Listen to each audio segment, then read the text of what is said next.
Hello and welcome back. For my card today, I've decided to go a little bit different with size, and so I'm going to be creating a mini slimline card.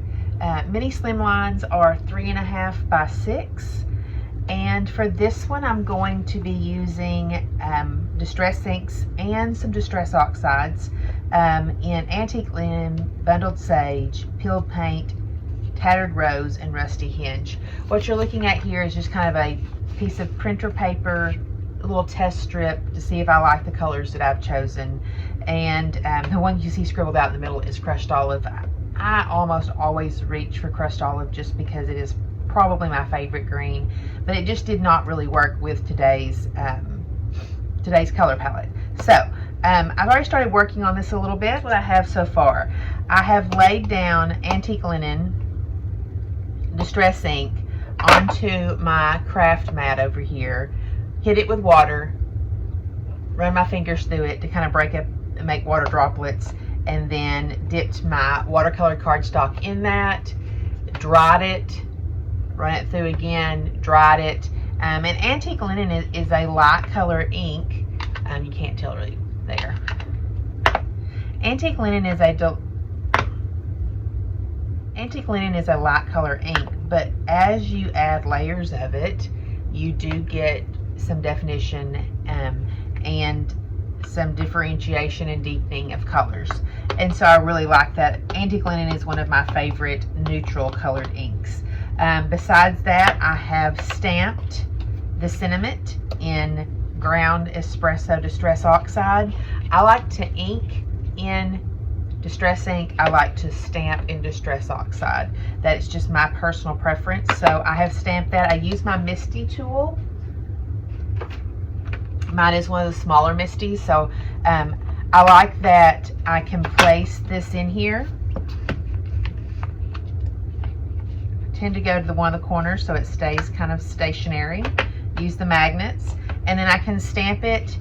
And then when the center doesn't stamp well, because that tends to be where I have the most problems stamping, is in the center of an image, and go back and stamp again and give a little bit more pressure to the areas that didn't stamp as well, so that at the end of it I do get a good, clean, crisp image, which is what I'm going for. So those things have been done. I've also begun using Tattered Rose Distress Oxide to stamp the hearts from this particular stamp set. And let me show you the stamp set that I'm using. This is a Tim Holtz stamp set that I picked up from either Michael's or Joann's. It probably came with a stencil, possibly, or it may have just come as a stamp, so I'm not sure. I've had it for a number of years. And so it's not as big as, say, one of his stamp sets like this. It is a smaller one. It's not the red rubber. It is a clear stamp. But I do have a number of these, and they are very handy and they are very good to use. And so it's been a while since I've used this particular stamp, and so I wanted to use it today. And the color palette I chose feels very August-like for me, which is, we're going into August at the end of this week. I just kind of love that muted color palette, getting us ready for fall. Things outside are beginning to burn up and die. My flowers are struggling because of all the heat. And so I just felt like it was a good color palette. I want to stamp another 3 of these hearts above the sentiment, and so I tried not to stamp it all the way on there, but what I will do is I will wipe off the ink from that heart that I don't want. And it doesn't have to be perfect. And I'm going to go just above, let's go right here. All right, I like that. Now, I want to continue with this stamp, but I don't want it to be as bold in the other areas as it is there. I'm going to take a piece of scratch paper and kind of stamp that off, and then I'm going to stamp all of them kind of underneath and to the side, haphazardly, but stamp off that first stamp and then go in and stamp underneath that. Doesn't have to be a perfect stamping, but I do want to be able to see it on top of that antique linen. A little bit of pressure. Stamp it off, and there at the top.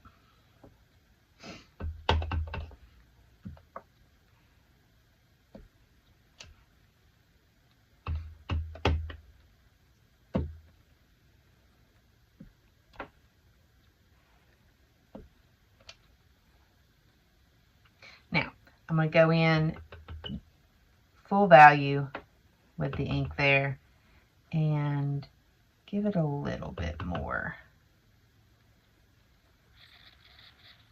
Maybe lightly stamp it. Yeah. On the other side, lightly stamp it. Maybe down here. Kind of stamp off there. And at the very top. About right here. Alright, I like that.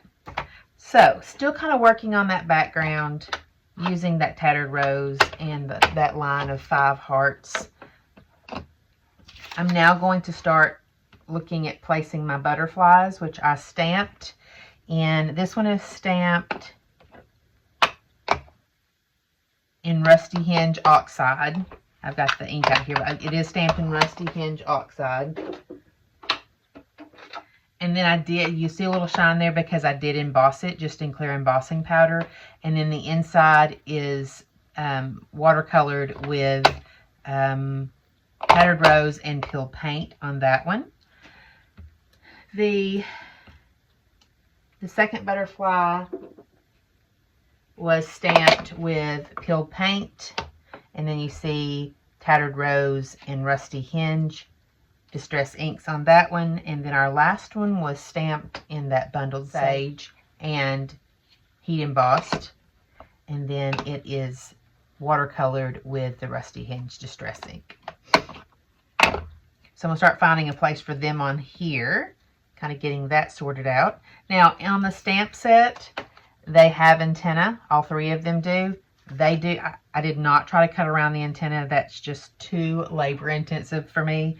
And so I just clipped those off and kept going. No one's going to miss their antenna. I could make them out of yarn or string or floss, but I'm just not. So I'm not going to do that. Figure out where I want these butterflies to go.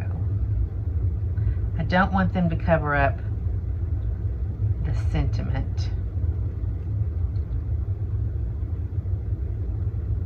I do want them to look like they have a little bit of movement. And as always, I cannot keep everything within the confines of the card. Everything tends to hang off a little bit, which is fine. All right, I think that's kind of what I want. Before I glue them down, I can't leave well enough alone. I feel like my background needs something. What I've got is perfect pearls, perfect gold, and I'm going to take a little bit of that. And using a tool, I'm just going to scoop it onto my craft mat.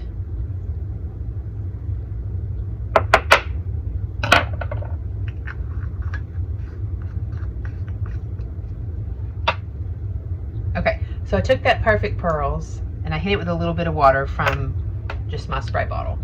And now I'm going to kind of flick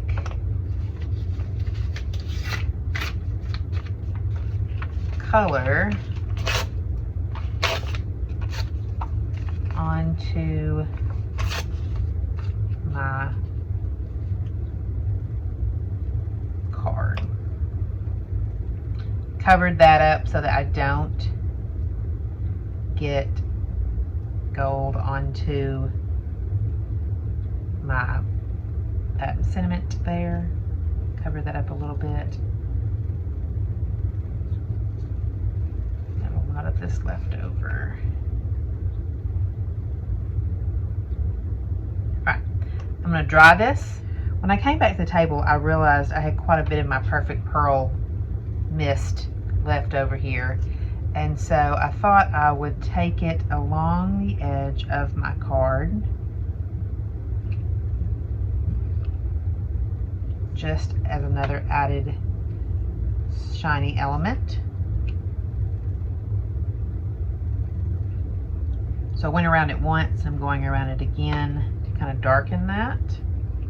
I am just going along the edge, keeping it somewhat straight but not being overly concerned if it gets a little off track.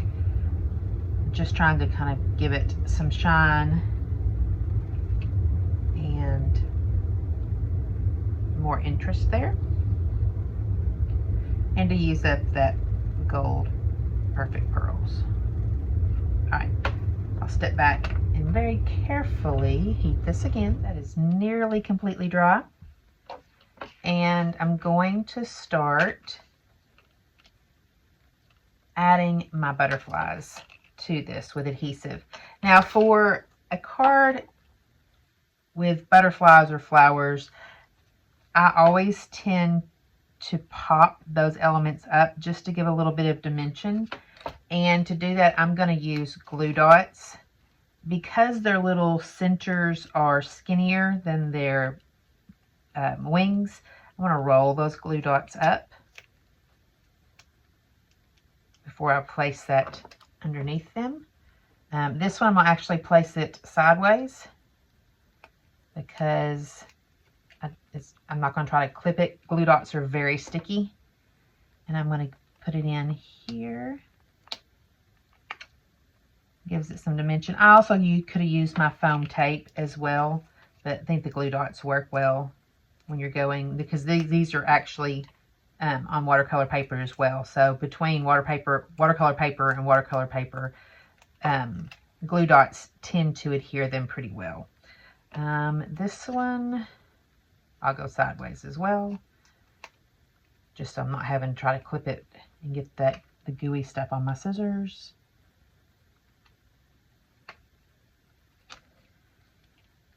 It's somewhat forgiving. I just pulled that back up.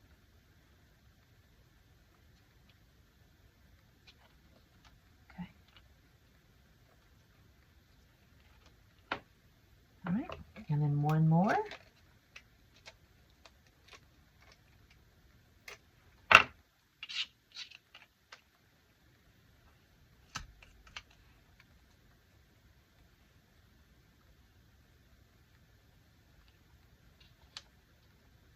Placed right here.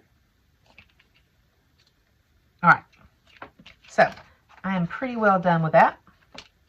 I like this design. I like what I came up with here. I like the color scheme. Now I'm going to put this onto my card. This is not a white watercolor paper. It is a little bit cream colored. So to put it directly onto this white card base, I don't really love that look. And so I am going to matte this. So I'm going to put foam tape on the back of this and add my matte to this. The matte that I ended up using for the card is a piece of flocked vellum. It came out of my stash bin. I have a clear bin, I believe this is from TJ Maxx, with just tons of different scraps.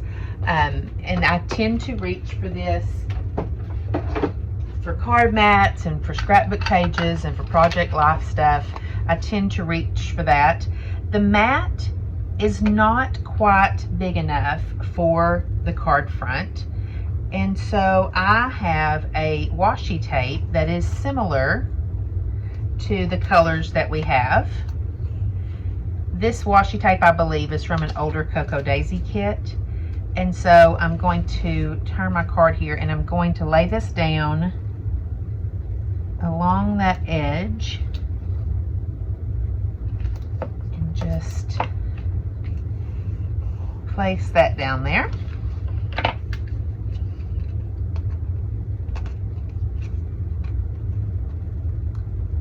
Clip off the ends. The washi tape goes a little bit off the edge in comparison to where the flock vellum stops, and I'm okay with that. I'm going to now put our card top on.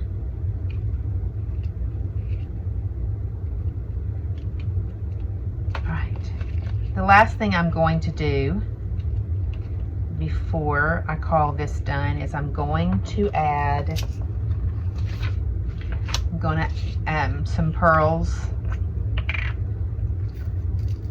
in this kind of a mint color, kind of that bundled sage color. I'm going to add a few of those to the top of my card, and I will do that, and then we will call the card finished. All right, and there is our completed card for the Stash Busters July 2025 hop. If you are interested in participating in the Stash Busters hop, please reach out to one of us on Instagram, and we can get you hooked up and added to our hop list. Again, thanks for stopping by and checking out my cards. Until next time.